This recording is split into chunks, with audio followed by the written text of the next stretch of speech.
안녕하십니까 성도 여러분. 오늘은 새천사 기별이란 주제로 말씀을 드리도록 하겠습니다. 하나님의 말씀 요한계시록 14장 6절을 보겠습니다. 또 보니 다른 천사가 공중에 날아가는데 땅에 거하는 자들 곧 여러 나라와 족속과 방언과 백성에게 전할 영원한 복음을 가졌더라. 요한계시록 14장 6절에서 12절에는 새 천사가 등장합니다. 이들이 전하는 기별을 새 천사 기별이라고 합니다. 새 천사는 공중을 날아가면서 영원한 복음을 전하고 세상을 향해 하나님의 마지막 자비의 경고를 전합니다. 새 천사의 기별로 이 세상에 대한 하나님의 호소는 끝이 나며 그 기별을 받아들이느냐 거절하느냐로 사람들의 운명이 영원히 결정납니다. 그 호소를 거절하는 자들에게는 마지막 7 재앙이 임합니다. 그러므로 새천사 기별은 대단히 중요합니다. 그렇다면 마지막 때에 사람들에게 결정적인 호소를 하는 새 천사는 과연 누구입니까? 하늘의 천사들일까요? 아니면 우주에서 온 외계인들일까요? 새 천사는 천사도 아니고 외계인도 아닙니다. 왜 그렇죠? 지구 역사상 하나님은 천사들을 시켜서 복음을 전한 적이 없기 때문입니다. 성경 사도행전에 보면 구스네시가 광야를 지날 때에 천사를 보내어 복음을 전했다면 좋았을 텐데 하나님은 그렇게 하지 않으시고 사마리아에서 복음 전도에 바쁘게 일하고 있는 빌립을 보내어 구스네시에게 전도하게 하셨습니다. 기독교 역사상 그 어떤 신앙 부흥도 어떤 전도 운동도 천사에 의해서 주도된 적이 없습니다. 그러므로 하나님은 이 세상 마지막 호소를 하는 일을 천사를 시켜서 하지 않으실 것입니다. 자, 그렇다면 새 천사는 누구입니까? 여기 엘렌 화이트 자서전 429페이지에 이렇게 말씀하고 있습니다. 아무도 새 천사들의 음성을 들을 수 없는데 이들은 온 우주와 조화되어 일하는 하나님의 백성을 대표하는 상징물이기 때문이다. 하나님의 영으로 교침을 받고 진리를 통하여 거룩하게 된 남녀들이 새 천사의 기별을 차례대로 선포하고 있다. 성도 여러분, 새 천사는 온 우주와 조화되어 일하는 하나님의 백성들입니다. 새 천사는 하나님의 영으로 깨우침을 받고 진리를 통하여 거룩하게 된 남녀들입니다. 새 천사는 마지막 시대에 복음을 전하는 하나님의 남은 백성들로서 하나님의 계명을 지키며 예수의 증거를 가진 자들입니다. 자, 이제 첫째 천사가 전하는 기별에 대해서 살펴보도록 하겠습니다. 요한계시록 14장 6절에서 7절의 말씀입니다. 또 보니 다른 천사가 공중에 날아가는데 땅에 거하는 자들 곧 여러 나라와 족속과 방언과 백성에게 전할 영원한 복음을 가졌더라. 그가 큰 음성으로 가로되 하나님을 두려워하며 그에게 영광을 돌리라. 이는 그의 심판하실 시간이 이르렀음이니 하늘과 땅과 바다와 물들의 근원을 만드신 이를 경배하라 하더라. 첫째 천사는 공중을 날면서 큰 음성으로 영원한 복음을 외치고 있습니다. 이 천사는 실제로 하늘의 천사를 말하는 것이 아니라고 제가 이미 말씀을 드렸습니다. 천사라는 이 단어의 헬라어는 앙겔로스입니다. 성경에서 사자로 자주 번역되었으며 어떤 특별한 사명을 가진 사람을 의미할 때 사용되곤 했습니다. 누가복음 7장 27절에 기록된 바 보라 내가 내 사자를 내 앞에 보내노니 그가 내 앞에서 내 길을 예비하리라 한 것이 이 사람에 대한 말씀이라. 여러분, 이 사람이 누구죠? 이 사람은 침례 요한을 지칭합니다.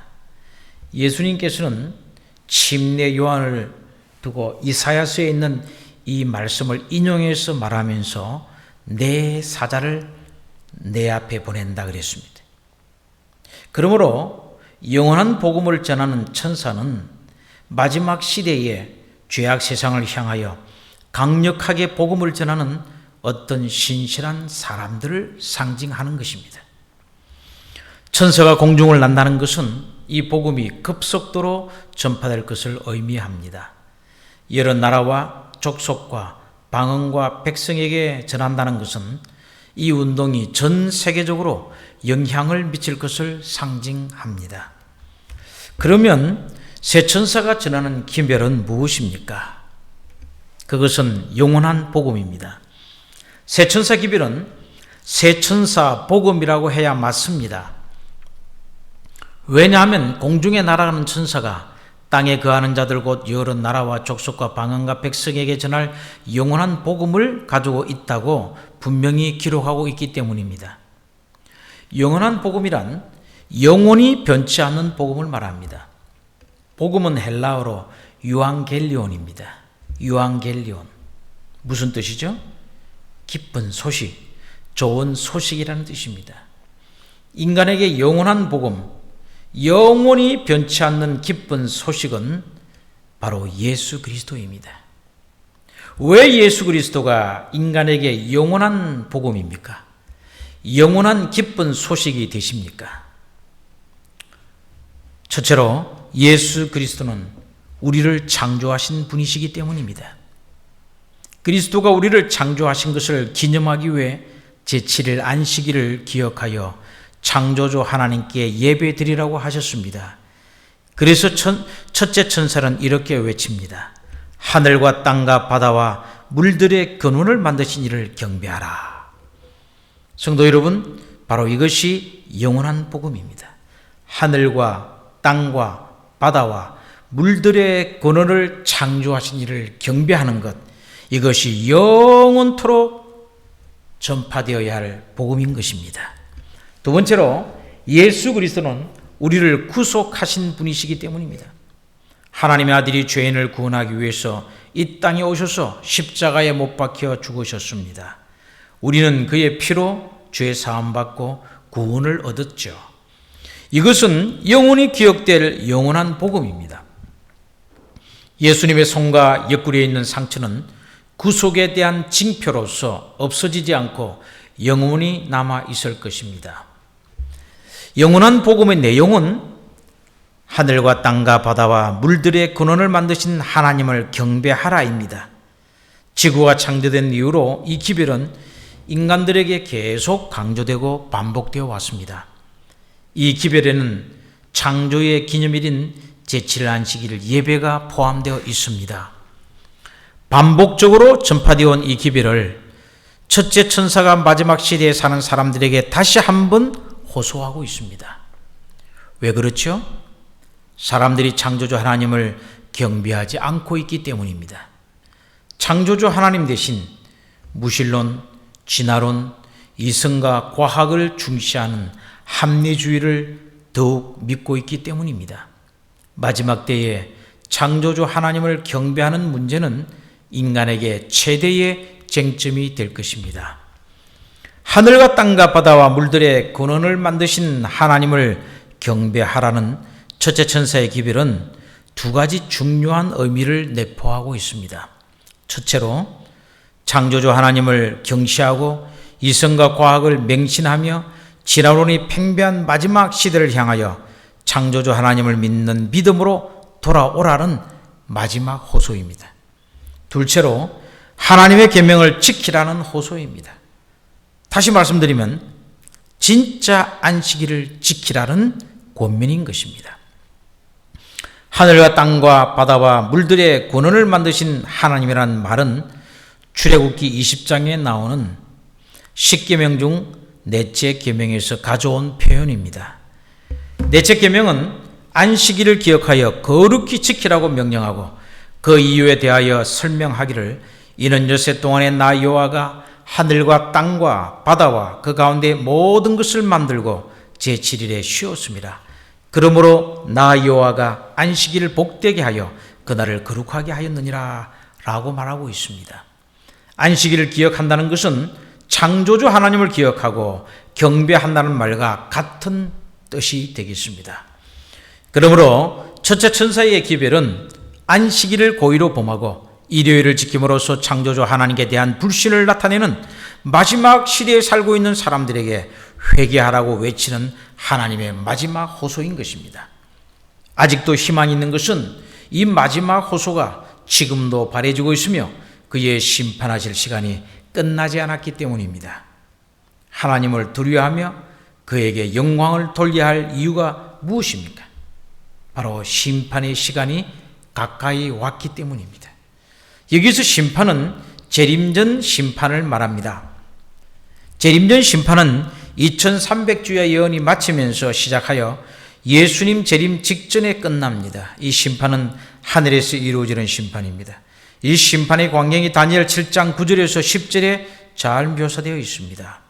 내가 보았는데 왕자가 놓이고 옛적부터 항상 계신 이가 좌정하셨는데 그 옷은 희기가 눈 같고 그 머리털은 깨끗한 양의 털 같고 그 보좌는 불꽃이요 그 바퀴는 붙는 불이며 불이 강처럼 흘러 그 앞에서 나오며 그에게 수종하는 자가 천천히요 그 앞에 쉬이한 자는 만만이며 심판을 베푸는데 책들이 펴 놓였더라.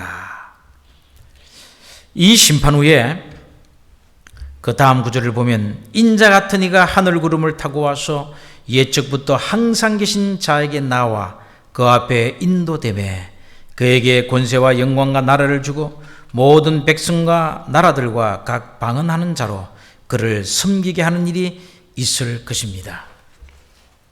또한 이 심판 후에 지극히 높으신 자의 성도들이 나라를 얻게 된다고 다니엘 7장 18절에 말씀하고 있습니다. 그러므로 그의 심판하실 시간은 재림 전에 있을 것이 분명합니다. 그러므로 첫째 천사가 외친 그의 심판하실 시간이 이르렀음이니 이 말씀에서 심판은 재림 전 심판을 말하고 있는 것입니다. 첫째 천사의 기별은 하나님의 심판하실 시간이 이르러 왔음을 경고하는 기별입니다. 재림 전 심판은 2300주야가 마치는 해인 1844년에 시작되었습니다. 심판의 시간이 이르렀음을 알리고 있으므로 첫째 천사의 기별은 심판의 시간이 시작되기 이전부터 전해져야 합니다. 첫째 천사의 기별은 윌리엄 밀러에 의해서 1831년부터 전파되기 시작하여 2300주야 예언이 마치는 해인 1844년에 절정을 이루었습니다. 1844년 10월 22일 예수님이 재림하지 않자 재림운동에 가담했던 수많은 사람들이 뿔뿔이 흩어지고 50명 미만의 소수의 사람들이 끝까지 남아 예수님이 재림하지 않은 이유를 찾기 위해 성경 연구를 하다가 하늘 성소 진리를 발견하고 그 이유를 찾았습니다. 그리하여 남은 자손이 형성되고 하나님의 마지막 남은 교회인 제7일 안식일 예수 재림 교회가 탄생됩니다. 이들은 제7일 안식일 지킴으로 창조주 하나님을 참되게 예배하는 자들로서 거짓 예배일인 일요일을 지키는 자들에게 하늘과 땅과 바다와 물들의 근원을 만드신 하나님을 경배하라는 기별을 전하는 세천사 역할을 담당하고 있습니다. 이제 둘째 천사가 전하는 기별을 살펴보도록 하겠습니다. 계시록 14장 8절입니다.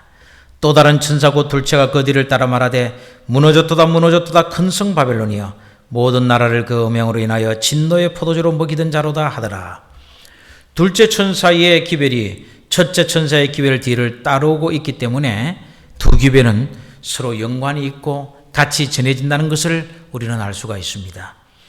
둘째 천사의 기별은 첫째 천사의 기별, 즉 창조주 하나님을 경배하라는 기별을 거절한 사람들에 대한 경고입니다. 둘째 천사는 큰 성 바벨론이 무너졌다고 말합니다. 요한 당시 바벨론은 이미 멸망하고 없었습니다. 그러므로 여기에 바벨론은 상징적으로 쓰였음에 틀림없습니다. 이 바벨이라는 말은 원래 신들의 문이라는 뜻입니다. 바벨탑과 연관되어서 혼돈 혹은 혼합, 혼잡이라는 뜻을 가지고 있습니다. 바로 그 바벨론이 모든 나라를 그 음행으로 인하여 진노의 포도주를 먹일 것입니다. 그렇다면 둘째 천사가 무너졌다고 탄식한 큰 성 바벨론의 정체는 무엇일까요? 성경에서 바벨론이란 항상 하나님을 적대시하는 세력에 사용된 이름입니다. 고대 바벨론은 예루살렘을 함락하고 솔로몬의 성전을 불태웠으며 수많은 유대 사람들을 죽이고 포로로 끌고 갔습니다. 바벨론이 멸망한 후에 그리스도인들은 자기들을 핍박하는 로마를 바벨론이라고 불렀습니다. 베드로전서 5장 13절에 베드로가 그렇게 말하고 있습니다. 로마가 멸망한 후에는 바벨론의 정치를 이어받아 하나님을 대적하며 성도를 핍박하고 때와 법을 변개코자 하는 종교적 세력을 바벨론이라고 불렀습니다. 큰 성 바벨론의 정치를 알 수 있는 한 가지 힌트가 성경에 주어져 있습니다. 그것은 그가 모든 나라를 그 음행으로 인하여 진노의 포도주를 먹이던 자라는 것입니다. 이것은 바벨론에 대한 예레미야의 예언을 연상하게 해줍니다. 예레미야 51장 6절에서 7절입니다. 바벨론 가운데서 도망하여 나와서 각기 생명을 구원하고 그의 죄악으로 인하여 끊침을 보지 말지어다. 이는 여호와의 보소의 때니 그에게 보복하시리라.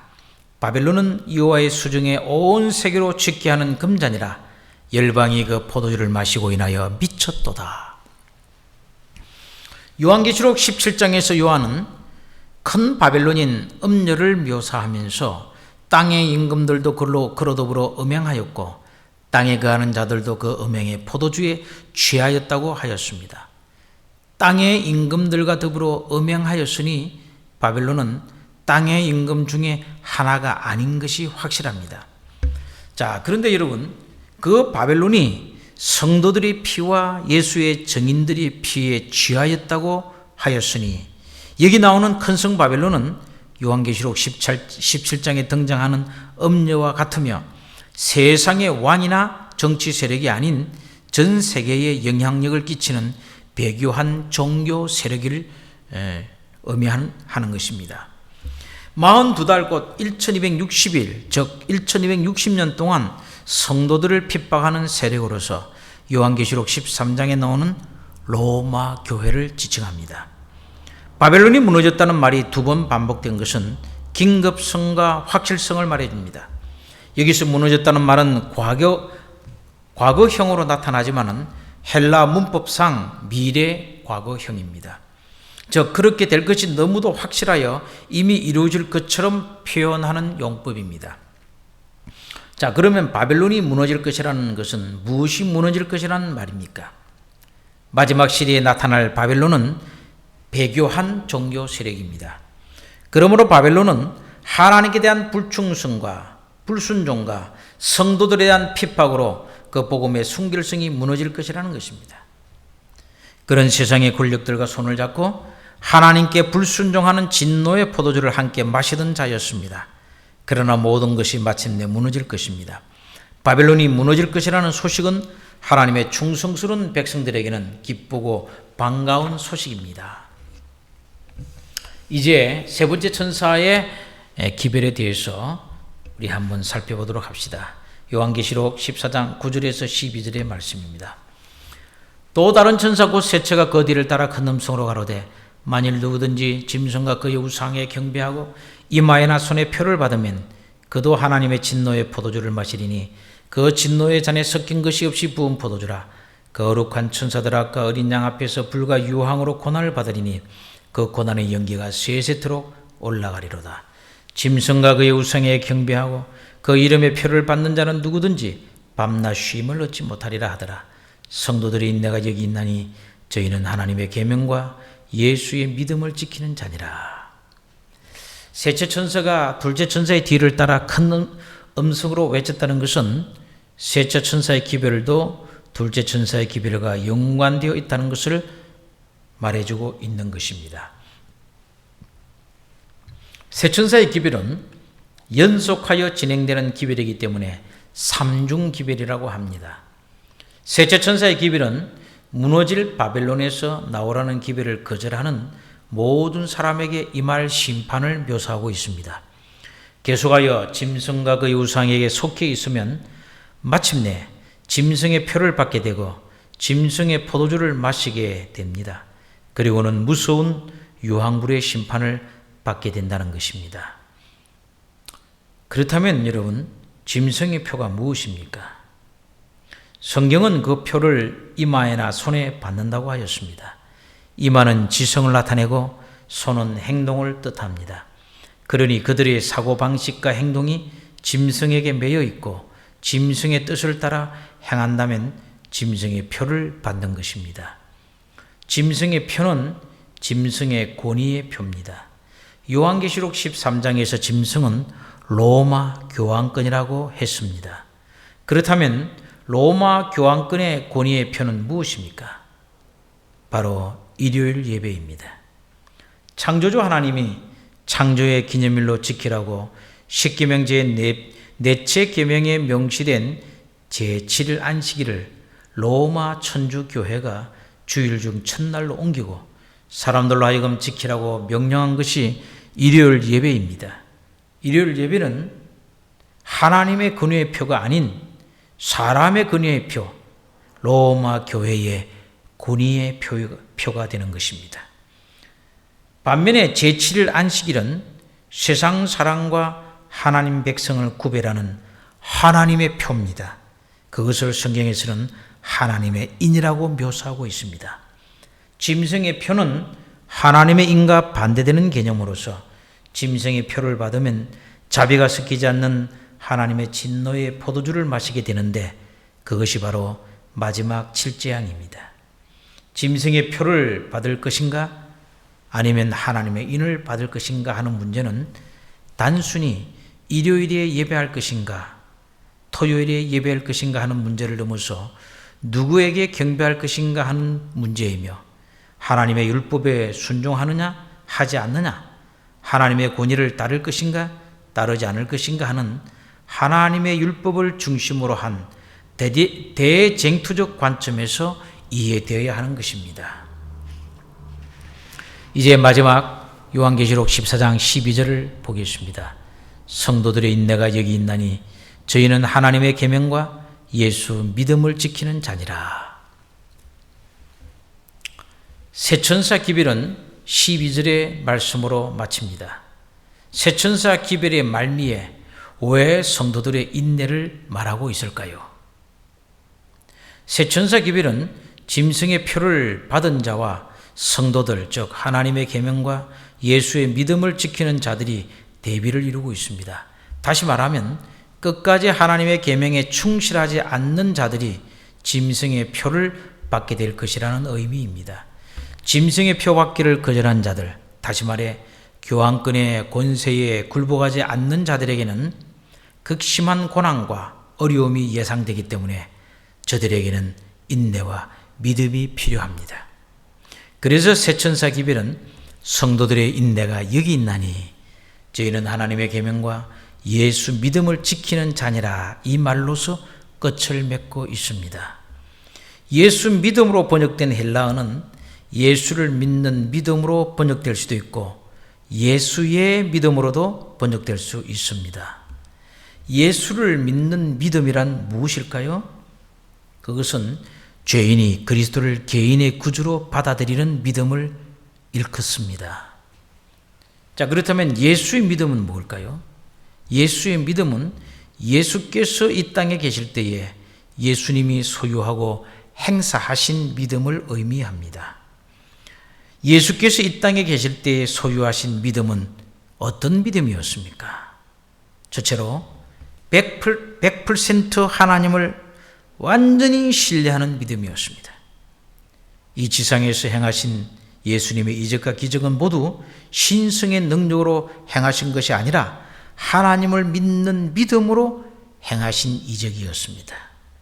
두 번째로 이 예수의 믿음은 자기 자신의 구원이나 영생을 추구한 믿음이 아니라 다른 사람을 구원하는 믿음이었습니다. 셋째로 예수의 믿음은 아버지 하나님의 영광을 추구하는 믿음이었습니다. 예수님은 한순간도 자기 자신의 영광을 위해 사신 적이 없습니다. 그분의 삶은 전적으로 하늘아버지의 영광을 드러내기 위한 삶이었습니다. 예수님은 이 일을 위하여 당신의 믿음을 행사하셨습니다. 마지막 시대의 성도들은 믿음으로 구원받은 것을 확신하는 동시에 계명을 지키는 것에도 확실한 사람들이 되어야 합니다. 새천사 기별을 전하는 마지막 사명을 가진 남은 자손으로서 우리는 하나님의 계명을 충성스럽게 지킬 뿐만 아니라 모든 일에 예수의 믿음을 가지는 성도들이 되어야 하겠습니다. 1월 휴업령이 발표되고 강제로 일요일을 준수하라고 할 때에 우리에게는 하나님의 계명에 대한 확신이 있어야 하고 예수 그리스도에 대한 확고한 믿음이 있어야 합니다. 그래야만이 짐승의 표가 강요될 때에 그 극악한 상황 속에서도 우리는 우리의 신앙을 지켜낼 수가 있고 승리할 수가 있습니다. 우리 모두 예수의 믿음을 소유하고 하나님의 계명에 충성하는 성도들이 되므로 마지막 시대에 1월 휴업령이 강제로 발표되고 지키라고 할 때도 끝까지 하나님께 충성하는 성도들이 되기를 바라면서 오늘 말씀을 마치겠습니다.